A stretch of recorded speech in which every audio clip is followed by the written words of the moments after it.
altar and confess, I am not what I was. I am not where I'm supposed to be. God, I don't have your heart or your burden. I wanted it easy. Didn't want to be happy. But Lord, true joy comes. True joy comes out of anguish. There's nothing of the flesh will give you joy. I don't care how much money, I don't care what kind of new house. There is absolutely nothing physical could give you joy. It's only what is accomplished by the Holy Spirit when you obey Him and take on His heart. Build the walls around your family. Build the walls around your own heart. Make you strong and impregnable against the enemy. God, that's what we desire.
الحمد لله رب العالمين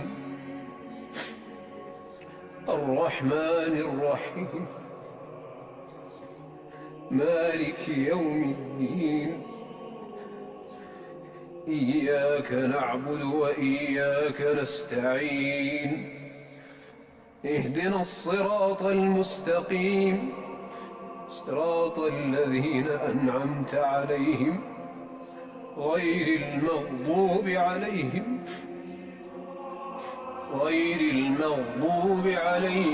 ولا الضالين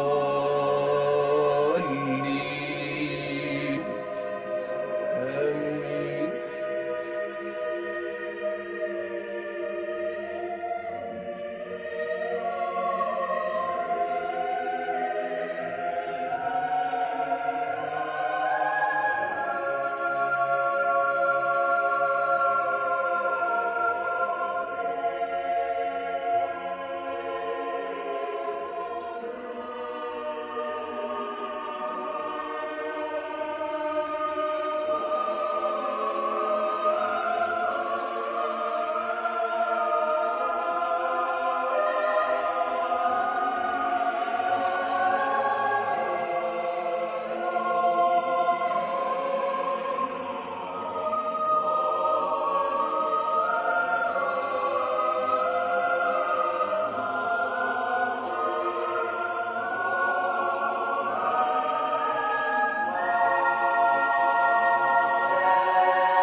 We live in a time of great technological advances.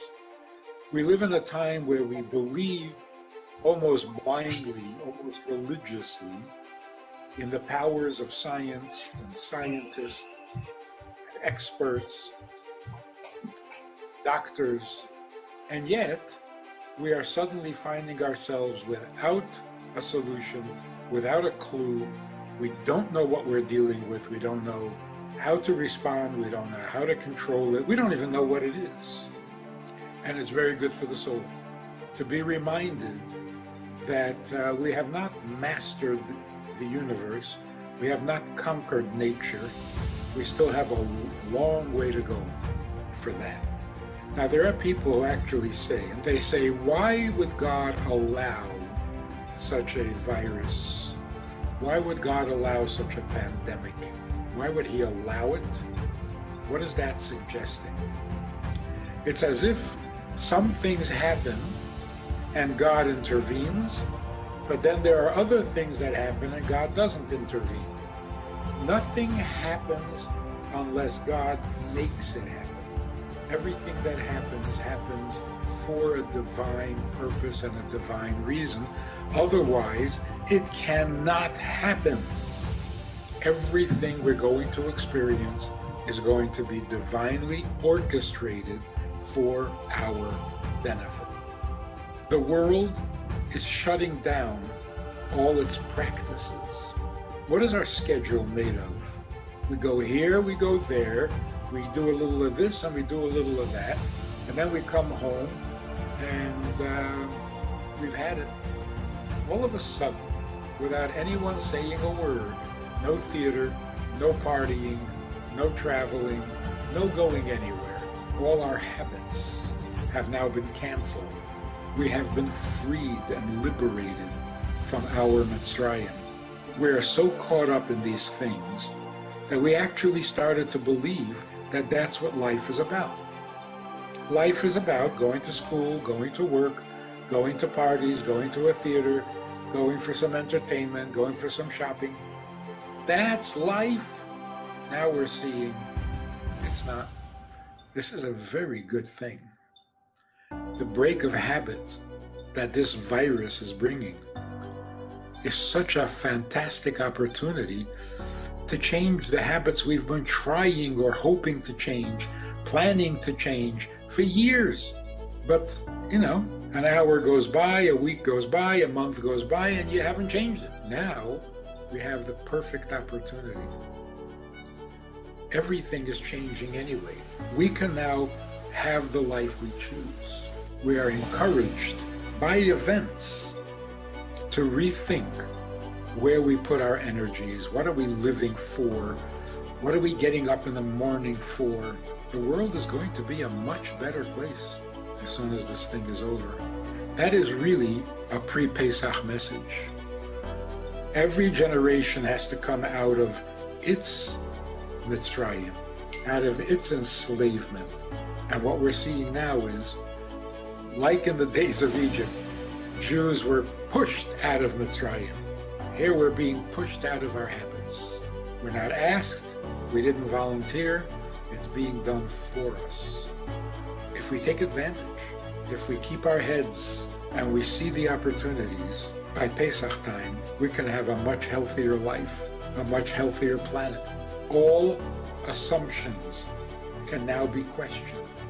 All habits can now be challenged. All fears can now be dismissed. Were we worried about China? Were we worried about Iran? Were we worried about the price of oil?